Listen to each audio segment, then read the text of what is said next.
welcome to the continuing winemaking series here at the Wine of the Month Club, and we're kind of getting off the wine. Did you make wine at one time? No, never made wine. Okay, except in my bathtub. In your bath, well, delicious, I'm sure. So, we like to bring in some interesting folks in the wine business. We've been doing this for many years, and I've only ran into. That's great English, isn't it? Run into two master of wines in my wine buying career, and one of them was a winemaker in Washington. He runs the David Lake. Yeah, David Lake, right? David passed away. Did he really? Yeah. Oh, I'm sorry to hear that. When was that? A couple of years ago. Wow. Yeah. I bought a lot of wine from him. And there aren't that many practicing winemakers that have MWs. There are in France. There's a few, and in Australia there's a few. Yeah. So an MW is a Master of Wine. It is a very coveted degree. How many Master of Wines in the world are there? In the history of Masters of Wine, about 300.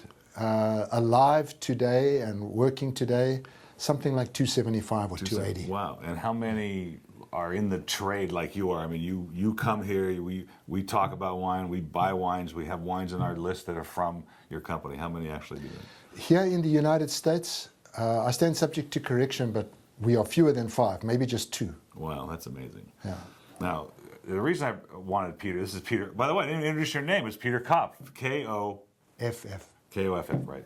And we run into each other at wine tasting. I mean, like I was going to ask you, I ran into you at the Paso Robles wine tasting, but you focus on South African wines. I did initially, yes, because being originally South African myself, but I have too much of an interest and I travel too much, so I taste wine from all over the world. My portfolio today is about 20% South African. Oh, really? So it's mostly in terms of volume. Things. Yeah. Because I know you brought me some French wines last time, and then I was like, wow, that's interesting.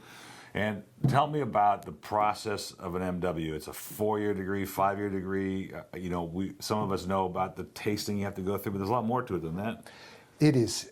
It was started by the Brits in the 50s to try and improve the standards in the British wine trade, which was at that point in time, maybe still is the most important part of the wine trade because they have wines from all over the world.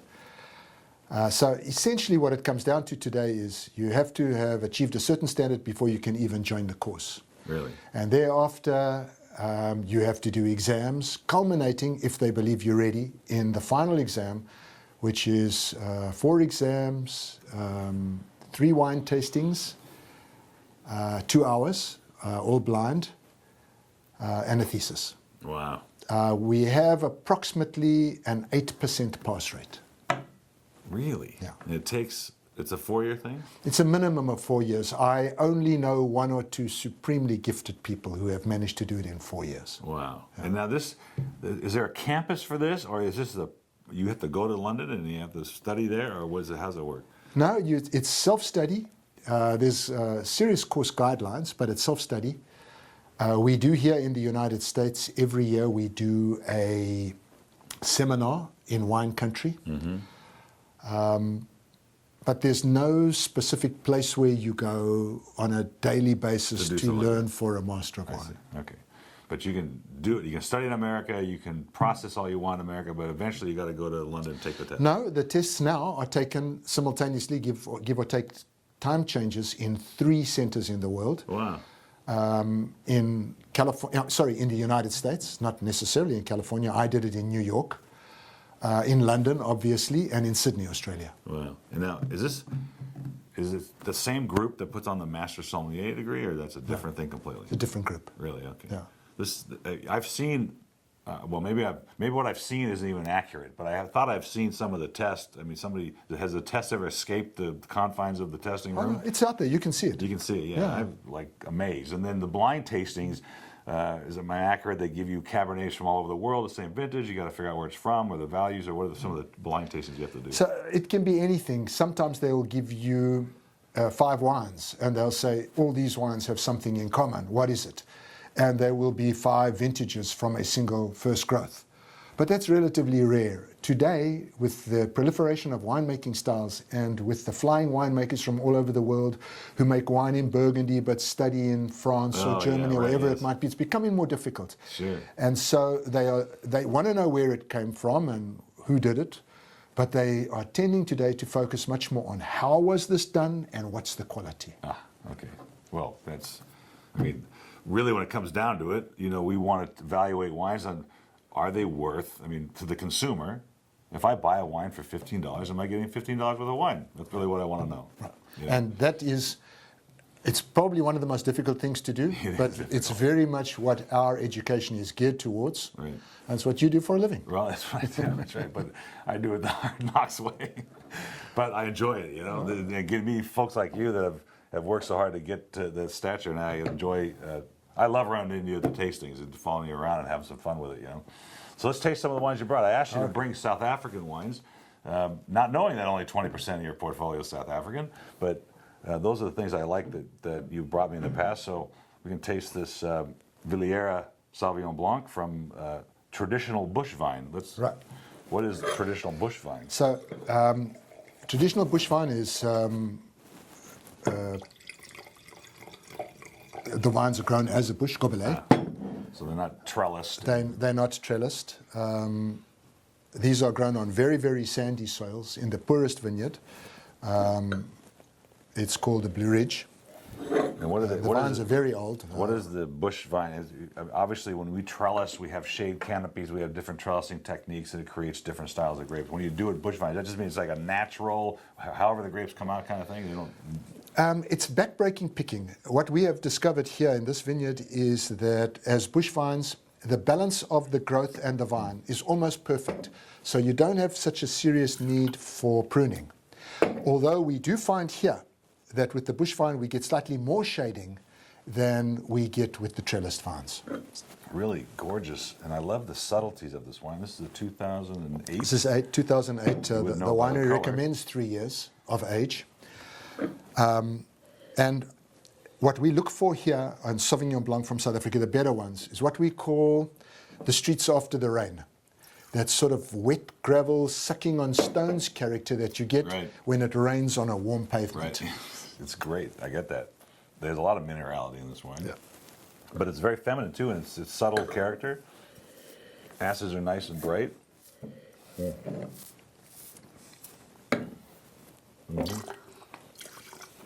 Really good. It's delicious. I think one of the things that South Africa does best that we're not particularly well known for, it's too much of a well-kept secret, is the quality of our Sauvignon Blanc. Stylistically, this is not a comment on quality, but stylistically, halfway between Sancerre and New Zealand. I get that. Yeah. Right, you don't get that over grapefruit New Zealand character, but you get some of that minerality of the Sancerre and the subtleties of Sancerre. Really good. Yeah, because a lot of the white wines I get from South Africa through here are Chenin's, and I get some Chardonnays, but not as much as Sauvignon Blanc. We're so well known for Chenin that it sort of goes unnoticed, except by guys like me, that the Sauvignon Blanc is probably really what we do best. Really good. We're going to move into the reds. This is a 2008 Pinotage from Stellenbosch. So tell me about Stellenbosch. This is one of the largest wine districts in South Africa. Stellenbosch is to South Africa as Napa is to California. It's basically the focal point of fine winemaking. Is all the best wine grown in Stellenbosch? No. But Stellenbosch is the focal point for fine winemaking. This is Pinotage, South Africa's own grape. It's a hybrid. Cinsault and Pinot Noir. Yeah, they're right. Crossed in 1925 at the University of Stellenbosch by Professor Abraham Isaac Perrault in 1925. We think what he was trying to do was to make something of the quality and ethereal nature of Pinot Noir, but combined with the easy growing characteristics and prolific bearing nature of Cinsault. And what he did was he got a wine that had both more tannin and more color than either of its parents. So nobody knows why, because he's not around anymore. No, he's not around no one anymore. could ask him? No. But nobody had ever heard of this until in 1961, a young wine made in 1959 won the Young Wine Show in Stellenbosch. And then after that, everybody was interested in Pinotage. And it went much the same way as Zinfandel here. It started as red wine, and then they couldn't sell it so much as red wine. It became a blush wine, and now everybody's back into Serie Zin again. And we've been through that in South Africa too. Really? So, one thing about Pinotage that I get, and a lot of, and I haven't, this one doesn't have it as much, but it seems to be that creosote tar character. And this one I don't see, it's void of it almost completely. And then somebody told me once that was a virus, and I have never gotten a straight answer. Cinsault could probably do that on its own. It can produce some kind of smokiness to it. But this sometimes they're really tarry. Now, what is that from? Is that just a We're not sure. We're working on it. Really? Because we've heard complaints, not necessarily just for Pinotage. If you taste Pinot Noir in certain parts of the world where they don't have the experience or they're not growing it in the right place, you sometimes find Pinot Noir has a slightly rubbery character to it. That's true, yes. What we find here is, again, Pinotage planted by people who are passionate about Pinotage. You can't make great Pinotage by accident. It's one of the things that Pinotage has in common with its Burgundian parent. You have to be completely dedicated to making great Pinotage. You have to plant the grapes in the right place, and then you can make fine wine like this. This is, again, grown as a bush vine. And the Pinotage Producers Association now officially recommend that Pinotage be planted as a bush vine. Never mind how expensive it is to pick, that you could never apply machines to it. But and the quality comes from, they've established that the bush vine is the best way to grow it, so you get the least amount of, problems. And is it a sensitive grape like Pinot Noir is, or is not so much? It's not quite as sensitive as Pinot Noir, but it is sensitive, meaning if you do not love it and want to make a good one, it's going to bite you. Yeah, right. Yeah. Well, I do get a lot of lousy ones through here, that's for sure. They're, and most of them, I don't consider it a totally offensive character that has it, because I just got a Cabernet from South Africa, another brand, and I really like that nuance that has come with that. But when it dominates the palate, it really bothers me. South Africa has heard so much of that kind of criticism that they now have established a couple of teams to work on it and see if it's real. Really? That's interesting. Okay. This is the Delheim. This is Delheim's Grand Reserve. It's Delheim is a major producer in Stellenbosch. This is a Van der Gaar, the wine that's meant to be aged. You can see it's bottled in the dark brown bottle versus the green bottle because they take bottle age better. This used to be Delheim Grand Reserve in the 80s, arguably South Africa's most important Bordeaux blend. It's still one of them, but I'm pleased to say that there are many South Africans producing wine at this level. They have all the Bordeaux varieties on the farm. They do trial blends every year. It's always more than 90% cab since 1990 in this case. So now we have, and I was so excited that you brought this, this Delheim Edelspatz. Edelspatz, yeah. Yeah. And this is a Noble Rot, Botrytis. Right. And it's a Riesling, 2006, Rhine Riesling. Rhine Riesling. So because in South Africa there was a question about Riesling, because for years we called Riesling what turned out to be Crucian Blanc. So to distinguish the two, we called this one either Rhine or Weisse Riesling. But today in South Africa, where you call something Riesling, it has to be this Riesling. So, but Rhine is a river in Germany. How can you call it that? So the Rhine Riesling, because it's that Riesling that's used on the Rhine. It's that grape. Yes. Yeah. So in South Africa, until the 70s, you weren't allowed to make wines like this because they had more than 2% of alcohol. And it took a couple of Germans making wine like they did in their homeland to come to the government and say, no, wait a minute, these are world-class wines of this kind of style. You've got to allow it. And so they from 1979, I think it is, so there's 1974 vintage. They were allowed to do wines like this. The owner of Delheim is Michael Spatz-Sperling. He's originally from Germany. And so this is near and dear to his upbringing. I am not going to spit this out because it's too good. Now, do they have a problem with getting Noble Rot every year? Only certain vintages get the Noble Rot? I know it's climate related, so what? We have amazing capability of getting Noble Rot in South Africa, so much so that countries that make wine in areas prone to Noble Rot, the Germans, the Sauternes, Barsac, when they see the level of healthy botrytis that we get on an annual basis in some of our vineyards, they're flabbergasted. Oh, really? Why? Yeah. So now you would not buy a grape at the market that had Noble Rot. Now, if you went to the market and you were shopping for your grapes and you saw a grape with Noble Rot, you would not want to. All shriveled, covered with fur, brown? Absolutely not. So who decided one day to crush it and make wine from it? I don't know. You know that one? I mean, that's unbelievable. Sometimes you wonder how these things get started, right? I mean, it just even in cooking when people make flavors together. But how do you decide to crush and ferment a rotten grape? Basically, it's. There was probably some guy who said, "What am I going to do with this? I've got no income coming from the could vineyard be, this yeah, year. I'll right. make some wine. At least I'll drink it myself." Yeah, exactly. Yeah. That's really, really good. I love the honeysuckle, and the. I guess sort of an orange citrus component. I don't know, Yeah. some orange, right?